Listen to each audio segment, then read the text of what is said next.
کیا آپ جانتے ہیں اسلام میں پردہ صرف کپڑوں کا نام نہیں ہے؟ پردہ اور حجاب کو لے کر اسلام اصل میں کیا کہتا ہے، آئیے ویڈیو میں جانتے ہیں آگے۔ السلام علیکم ورحمۃ اللہ وبرکاتہ۔ امت مسلمہ، آج کا ٹاپک میرا بہت چینج ہے اور ویڈیو کو لاسٹ تک ضرور دیکھیے گا۔ یہ بالکل ایک ہسٹوریکل اسٹوری ہے۔ القرآن کے سورہ النور آیت نمبر 30 میں اسی حجۃ الوداع کا قصہ ہے کہ خثعم نامک قبیلے کی ایک عورت راستے میں نبی صلی اللہ تعالیٰ علیہ وسلم کو روک کر حج کے بارے میں ایک مسئلہ پوچھنے لگی اور فضل بن عباس رضی اللہ تعالیٰ عنہ نے اس پر نگاہیں گاڑ دی۔ نبی صلی اللہ تعالیٰ علیہ وسلم نے ان کا منہ پکڑ کر دوسری طرف کر دیا۔ حدیث بخاری، ابو داؤد، ترمذی میں ہے۔ اس سے کسی کو یہ غلط فہمی نہ ہو کہ عورتوں کو کھلے منہ پھرنے کی عام اجازت تھی، تبھی تو گجے بسر نگاہیں بچانے کا حکم دیا گیا، یعنی کہ عورتیں اگر جا رہی ہیں تو ان کی طرف نگاہیں نہ کرو۔ مردوں کے لیے حکم ہے نگاہیں نیچے رکھو، ورنہ آج چہرے کے پردے کو رواج دیا جا چکا ہوتا تو پھر نظر بچانے یا نہ بچانے کا کیا سوال ہے۔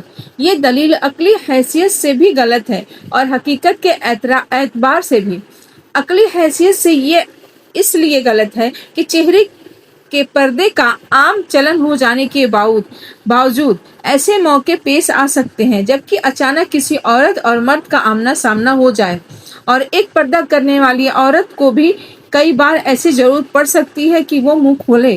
اور مسلمان عورتوں میں پردے کا رواج ہو جانے کے باوجود بہرحال غیر مسلم عورتیں تو بنا پردے کے ہی رہیں گی، لہٰذا صرف نگاہیں بچانے کا حکم اس بات کی دلیل نہیں بن سکتا کہ اس سے عورتوں کا منہ کھلے پھرنا ضروری ہو جائے۔ اور سچائی کے اعتبار سے یہ اس لیے غلط ہے کہ سورہ احزاب میں حجاب کے حکموں کو اتارنے کے بعد جو پردہ مسلم سماج میں رواج پایا گیا، اس میں چہرہ کا پردہ واجب ہو گیا، اور نبی صلی اللہ تعالیٰ علیہ وسلم کے مبارک دور میں اس کا رائج ہونا بہت سی روایتوں سے ثابت ہے۔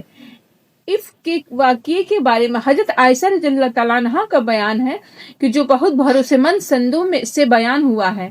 اس میں وہ فرماتی ہے کہ جنگل سے واپس آ کر جب میں نے دیکھا کہ قافلہ چلا گیا تو میں بیٹھ گئی اور نیند اس طرح چھائی کہ وہیں پہ سو گئی۔ صبح کو صفوان بن معطل وہاں سے گزرے تو دور سے کسی کو پڑے دیکھ کر ادھر آ گئے۔ وہ مجھے دیکھتے ہی پہچان گئے، کیونکہ حجاب کے حکم سے پہلے وہ مجھے دیکھ چکا تھا۔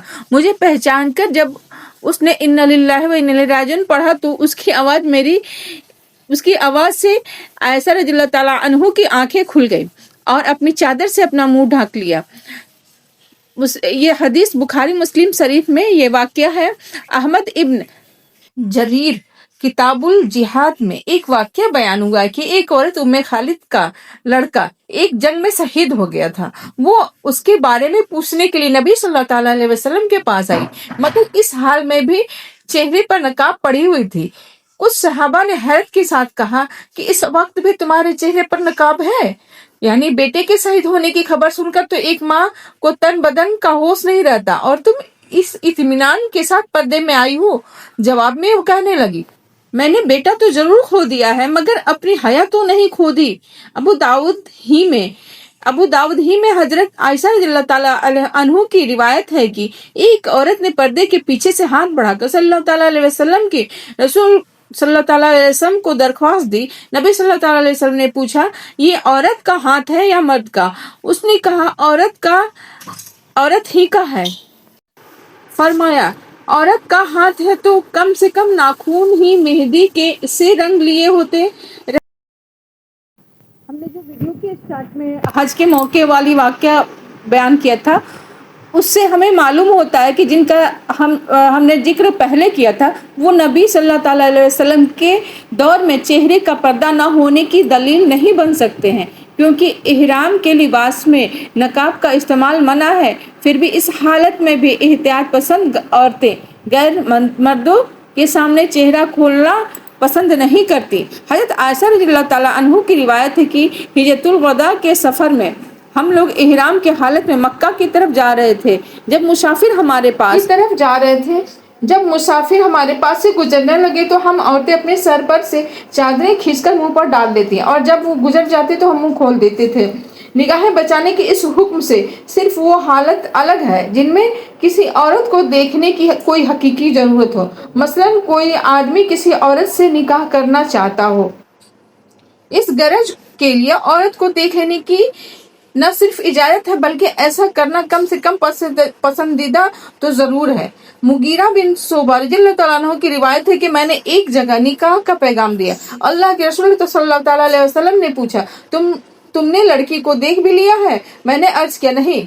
فرمایا اسے دیکھ لو، اس طرح زیادہ امید کی جا سکتی ہے کہ تمہارے بیچ نباہ ہوگا، یعنی کہ نباہ مطلب کہ گزارا ہو سکتا ہے، زندگی کٹ سکتی ہے۔ تو ایسا ہے کہ نکاح کے لیے جب نبی صلی اللہ تعالیٰ علیہ وسلم نے کہا ہے کہ آپ نکاح کے لیے لڑکی دیکھ سکتے ہو، یہ اطمینان کر لینا چاہیے کہ کیا عورت میں ایسی کوئی خوبی ہے جو اس کے ساتھ نکاح کرنے پر آمادہ کرنے والی ہو۔ یہ حدیث احمد، ابو داؤد، مسند احمد میں ابو عبیدہ کی روایت ہے کہ نبی صلی اللہ تعالیٰ علیہ وسلم نے اس غرض کے لیے دیکھنے کی اجازت کو فلا جناح علیہ کے الفاظ سے بیان کیا ہے، جس کا مطلب ہے ایسا کرنے میں کوئی حرج نہیں ہے۔ ساتھ ہی اس کی بھی اجازت دی ہے کہ لڑکی کی بے خبری میں بھی اس کو جا سکتا ہے۔